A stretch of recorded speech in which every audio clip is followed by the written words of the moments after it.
How is your confidence on stage impacting the success of your business? We have Chris here today, and he's going to come in here to talk to us a little bit about himself. Of course, we need to get to know him, but then we're also going to talk a little bit about why this topic matters to him and why it should matter to you. Chris, welcome to the show. Hi, thanks, Shauna. So my name's Chris. I am living in New Zealand. I'm from New Zealand, and I have been a speaker coach for basically a decade now. I was the speaker coach for TEDx Ruakura, our local TEDx here, and I found my passion. I found my vision, I guess, is that what is a waste in this world is that there are so many great ideas, but people have a real problem expressing them properly. And if they don't express them, then they don't get other people to jump on board with those ideas. And the ideas I'm talking about, we've had speakers that are scientists, activists, business owners, obviously, and everything in between. So whatever it is that is ringing your bell or really making you passionate about getting something done, you need to know how to communicate that in an effective way so that you can really get people on board with you, whether those people on board are customers or whether they're investors or whether, whoever they are. And that's what I do. That's in a nutshell what you do and why this matters all at once. I love it. It makes perfect sense because truly, let's imagine a situation here where somebody's coming up and they're like, actually even better. You know what? Let's simplify this. Hey, what do you do? And they did, and you don't give an answer like what you just gave. Yeah, absolutely. The thing that I find is the biggest issue. So I've done a lot of work with people, like I said, TEDx speakers, and also startup founders. And they're very similar in a way because they've spent a long time just focusing down on one really small thing. And then when somebody asks them to say, so a TEDx talk is basically, in 15 minutes, tell me what you've learned in the last 5 years of being a rocket researcher or whatever it is. It's like, how do I do that? And so what we need, they either, one or two things happens. They either freeze and they have so much in their head, they don't know what to start with. So it's just go, or they try and say everything at once and they just verbally vomit. I think I've done both of those things. Like, I'm quite certain. And we've all done it. We've all been in that spot where we've got usually something we're not prepared for and we're like, and we'll either start talking and try to catch up with our brains. Yeah. I'm sure you've done that, Shauna. I've done that. Or we sort of freeze and go, I don't know how to answer that. So that's a big part of what I do is really help people get very clear about what it is that they need to get across, because that clarity is the foundation of everything. And it's the same for any communication. So I'm talking about speaking, but if you're in business and say you're writing a book, exactly the same thing. Your social media communications, if you don't have that clarity and that clear idea of what your vision is and the transformation you're offering people, then you can't put those social media posts out, or rather, if you do, they're not going to be as impactful. No, they wind up really just being the stuff of the internet. Yeah. Content for the sake of content is not valuable.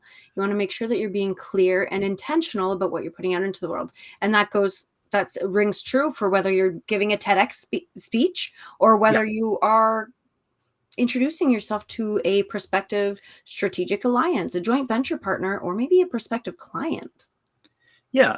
And so people talk about the confidence, and you brought up confidence at the beginning.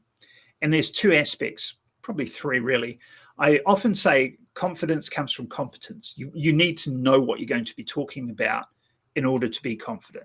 If you try to wing it, often that's just procrastination. I'll worry about it later. I'll worry about it later. I'll worry about it later. I'm on stage. Oh, crap. That's basically how that goes. So confidence comes from competence, but also one of the things that most of us do or tend to think is that if we're on stage or if we're writing a book, we have to do it in a certain way. We write more formally. We speak more formally when we're on stage. We change our behavior and suddenly we're not us. Right. We're trying to be someone else. And this is authenticity. And we hear authenticity all the time, but people don't sort of take the time to think about it. Authenticity is really just saying, this is what I'd say and this is how I'd say it. And sometimes you need to practice that beforehand, because if they're going to ask you a question you've never answered it before, you're not quite sure how you're going to say it. So you actually need to practice answering those questions. So very important for startup founders when they're going to be pitching, particularly for investment and things, that they practice those. And you see, you're in the States, presidential debates and stuff, they practice all that stuff. Right. Politics cycle seems to be never ending. It's always election year, or just coming up to an election year, or just past election year. Yeah, I hear you. I I feel the same way. I get kind of overwhelmed with it because, here in Canada, it's a slightly different situation. Oh, yeah, But you're in Canada, yeah. that's right. But we have a lot of American viewers and listeners, so they get it, and everybody else gets it too, because we're like, what is happening? I digress. We'll back off. Let's not go down that track. No, that said, I'm curious, because the first thing that I started thinking of is, okay, so I need to practice. So I have to kind of anticipate the questions, which is doable. But what if I'm up there and I've anticipated the questions and I'm really good, but then they ask me some curveball that you're like, oh, do you have any suggestions for how you might absolutely do for that? Before I answer that, I'm going to let's show this pitching pyramid thing, because it'll explain it a little better. So here we have the pitching pyramid, and we've got the clarity at the bottom. That's the most important thing. And the whole idea of this pyramid, it's not a pyramid scheme. Pitching pyramid sounded better than talking triangle, so I went with pitching pyramid. So the bottom, every level is the base for the level above, and you need to get it solid before you jump into the next one. So you get your clarity right before you start understanding your audience. You get your understanding your audience right before you start creating their journey, both the emotional and logical journey. Then you move to call to action, hook and opening, performance and Q&A. But the problem is a lot of people jump straight to either performance or their hook and opening call to action. And if they haven't done that underlying work, which is a little bit boring, then they haven't done everything else. And the reason I wanted to show you that now is when I answer the Q&A question, that's right on the very tippy top there. So I'm going to give you an answer to that, but I want to make sure you understand that this is not something you can do straight off the bat. So you can. All right. So that makes sense. Okay. So we're looking at, can I guess? I just would like to guess. I'm seeing this pyramid, and if I were to guess, the answer would be that you're setting up your Q&A so that they only ask you questions that you have an answer for. Exactly. So this whole pitching pyramid was based on what I did with the TEDx, but we didn't do Q&A for TEDx talks, right? Right. So the Q&A sort of came when I started working with startup founders. And that was a little bit different, because a lot of those were, you have 5 minutes to pitch and 2 minutes for Q&A. And so you could be very strategic about, we don't want to spend time in that detail. We will seed a question so they'll ask us the right question. And so we did that a lot. That works. And that's what you're saying, is sort of seeding a question. But you also want to have something prepared, a little story, a little anecdote, and a lesson you can get from that anecdote in your back pocket, ready for somebody giving you their curveball. Because occasionally somebody will ask you a question and you'll go, that makes no sense. And you don't want to abuse the person asking the question, right? You don't want to say anything that's stupid to them or make them feel down. And you go, I'm not sure if I got that right, but let me tell you a story that I think might answer the question. And then you go into your story and you go into the lesson. Even if it's way off, people appreciate it. You're not making anyone look bad. You look good. And your credibility from answering a question is actually way higher than your credibility when you are giving a talk. So if somebody asks you the question and you come up with a really good answer, they're way more impressed than if you just come up with that in the talk. So sometimes you want that as your strategic thing. Oh, that's something I hadn't really thought of. I like that. Yeah. That's fun. I'll tell you another, a big one for people speaking. Don't ever end your talk on Q&A. So what happens with Q&A, and we've all been in the room when this has happened, so let me know if you can see this happening. You're in the room, the person's finished talking, they go, right, any questions? And there's a really good question. And then there's a not as good question. And there's a couple of questions, then okay questions. And they just evolve from there until the last question is, what did you have for breakfast? And that's you walking off stage to a whimper. Yeah. The whole talk that you've built up has just, all that power's been taken away. So what you want to do when you're doing Q&A is you go through your talk, and so you've got your opening, middle, close, if you like. You do sort of a part close, and you go, so we've covered all of this. Now, before I finish up, I just want to see if we've got any questions. We're going to take a couple of minutes of questions. That way you're in control. Right. And then you can say, right, we've run out of time. Let me finish up now. And then you do your last minute, 2-minute closeout that brings the energy back up and puts you in that authority position to finish off with. Oh, I love that. Important. Yeah. I love that. Like, even just like in you saying that, I'm like, yes, yeah, I'm already a cheerleader for the proverbial person who's giving this talk. That's really good. So, okay. So we have a few kind of angles that we can go here. And I'm thinking like, all right, knowing what you're going to talk about, clarity, making sure you have a structure for how you're going to address it, making sure that you have a back pocket plan of action for Q&A, and that you're setting yourself up for success after your Q&A. Those things alone, I feel like, in my humble opinion, set me up with confidence to go up and speak. If anybody watching has any other questions or ideas, absolutely ask, because we're going to be hanging around, of course. We're not going anywhere. We respond to all the comments over on all the podcast platforms, as well as LinkedIn, Facebook, Instagram, all the places. Now, I'm curious though, because you talked about how most people start with the hook. Yeah. But that's not the right place. When you said that, I got a little confused, and I'm a content person. So let's go. Bring it. Okay. All right. That is good. And I need to put that back in perspective. So it's not a bad thing to have a hook when you're starting out, when you're making the idea of what it is you're going to talk about and where you're coming from. So the hook angle type thing is important to sort of have an idea of beforehand. But the opening is the last thing we work on when we're scripting a talk, when we're putting together a talk. Now, when I say we're putting together a talk like this, when you're doing a TEDx, this is a big deal. Like, it's going on the TED platform. It's a big deal. I wouldn't script every talk that I go up and do. I wouldn't script something necessarily for a Rotary, unless it's a talk I give all the time. Then I've sort of got that pretty much down.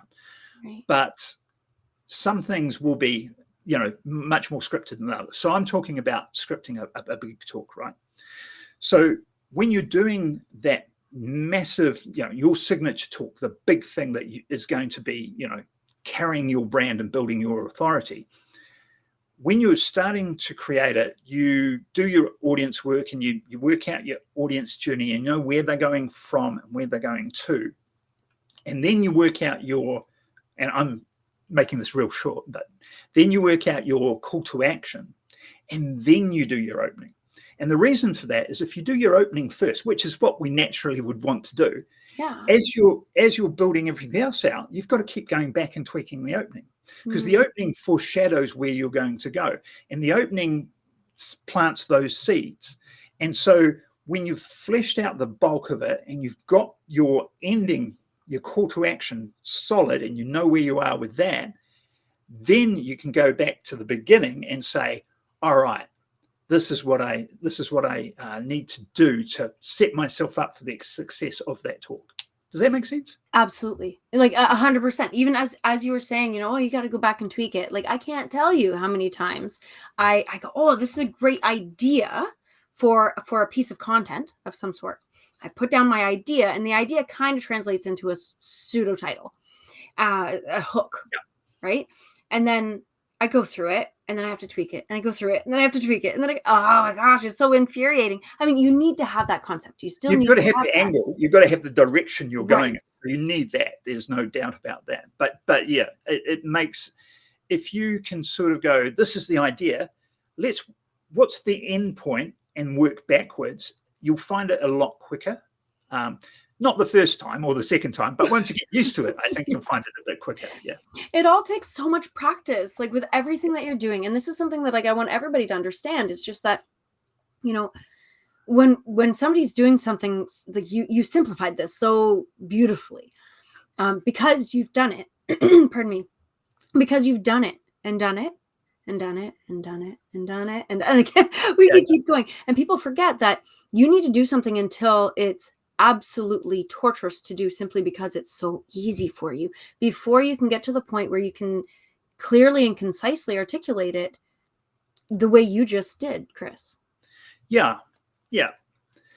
Thank you for that. I appreciate that. I want to make a point about coaching, and this is a philosophical point, I think. I like philosophy, so let's dive in. I have a bit of an issue with, not a strong issue, but I think people need to be cautious about the guru idea that there's a right way and a wrong way to do things. And I don't believe that's true at all. I think there's a million ways to do anything.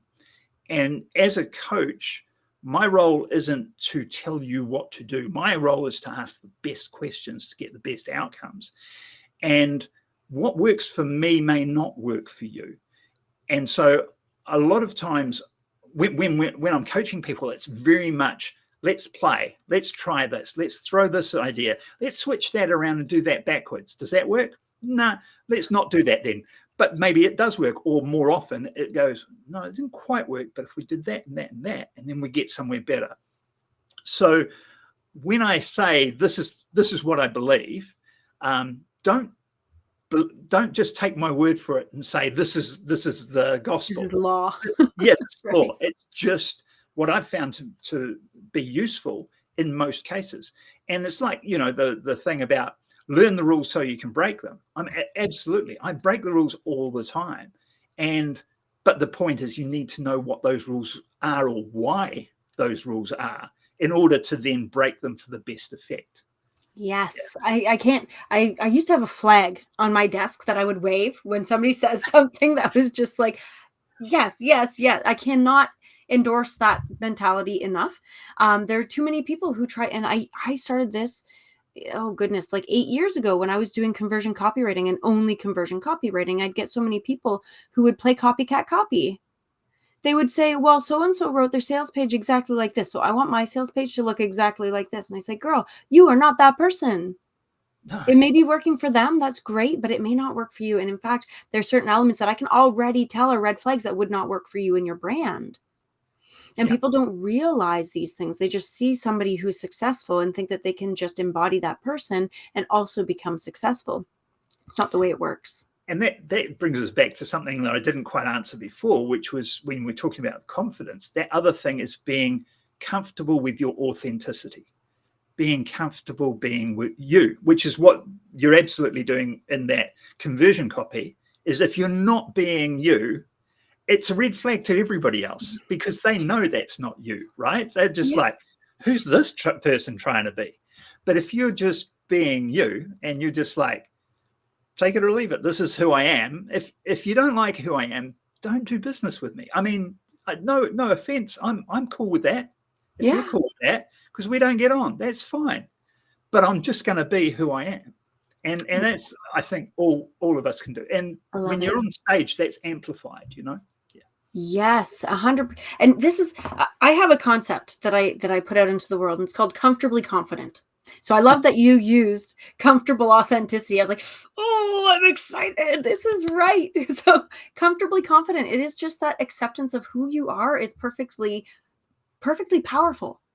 Yeah. In its own unique way, because there are people who, they'll say when you show up on camera or when you do a podcast, it needs to have this format. No, it doesn't. And in fact, I'm going to argue that more often than not, when you break the mold, when you shake up the status quo, you're actually going to wind up becoming more successful, as long as you're doing it in alignment with who you are and what resonates most to you.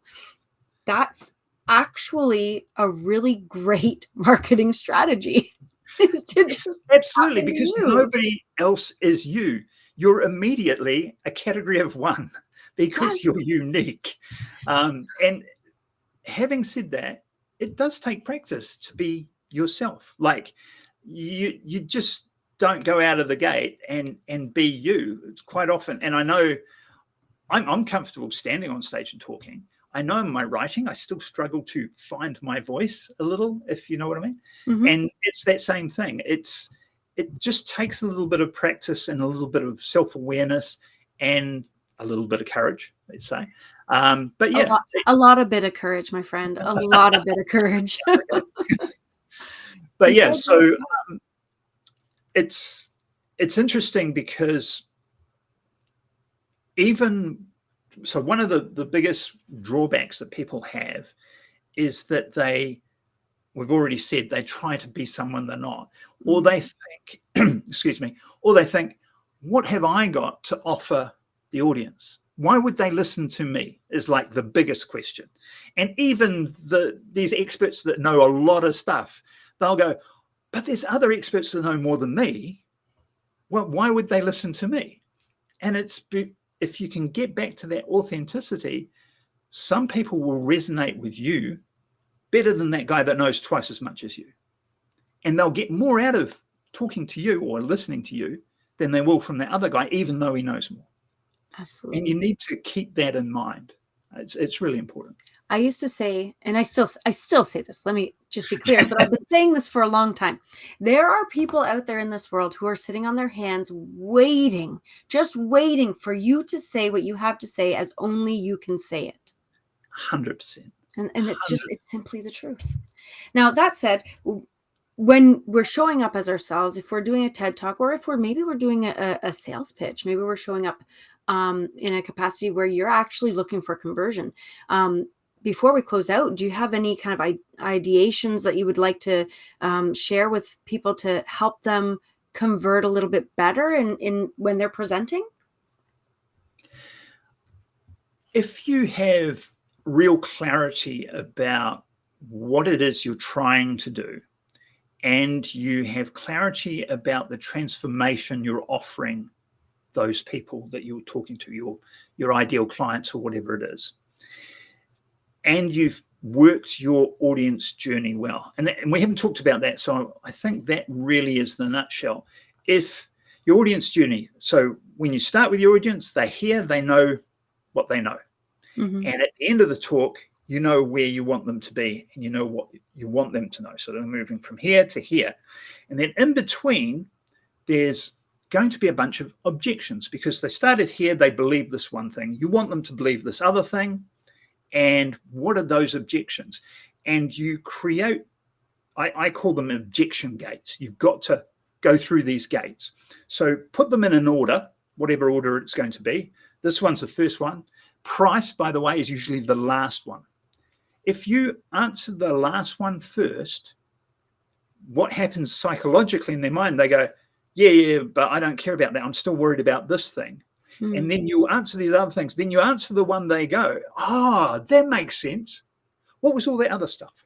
and you've got to start from the beginning again, right? Which you can't do from a talk. So it's really important that you get those objection gates and get them pretty much in the right order. And then you don't just say, you have this objection, blah, blah, blah. You tell a story that illustrates somebody that had that problem, how they overcame it, and it naturally, through the talk, covers these objections, and you go through these objection gates. If you do that well, and if you know those audience and know where you're going, and you make sense with all of that, and that transformation makes sense, when you get to the end, the close should be pretty simple. Because you've already addressed anything that they could possibly have put out there. Yeah. Now that's pretty darn powerful as it is, but I know that just based on our conversation here and our conversations in the past, you have so much more to offer. So what I want to invite you to do is to share some final thoughts, something that you need to say. If there's something that's aching in your bones and you need to tell the audience this, please, I invite you to do so now. Okay, so everybody has those ideas in them, and they really need to think about what they want to say and how they're going to say it, who they're going to say it to. I'm happy to be helping people with that sort of thing. So if you want to connect with me on LinkedIn, ask me some questions. This year, I've got a little thesis I'm working on, and it is that there's going to be so much content generated by AI that value of content and courses are going to drop. And so what I'm going to be doing this year, I'm going to be focusing a little bit more on this year, is doing some workshops where you walk away with something that you've learned from that workshop. So it's not just you learning something, you've got the outcome. And I'm working on, I was hoping to have it ready for this, but it's coming up soon, a hook creation workshop. And we're going to do that with a small number of people. I'm going to be doing that for free. So, because I want to test it and work it out and all that sort of thing. So if you're interested in doing a hook creation workshop with me for free, link up in LinkedIn, and I'll let you know when we're ready to do that. That's amazing. And definitely something that if you're watching this right now or listening to it, message Chris. This is a good opportunity. So with that, I want to invite you all to make sure that you like, subscribe, follow, share, to make sure that everybody hears this news, to make sure that everybody is on board for the next episode. Because remember, we share at least one episode every single week where we get to have conversations with people like Chris who are making massive impacts in their industry. With that, thank you, Chris, for being on the show. And thank you all for joining us for this conversation. We will catch you on the next one.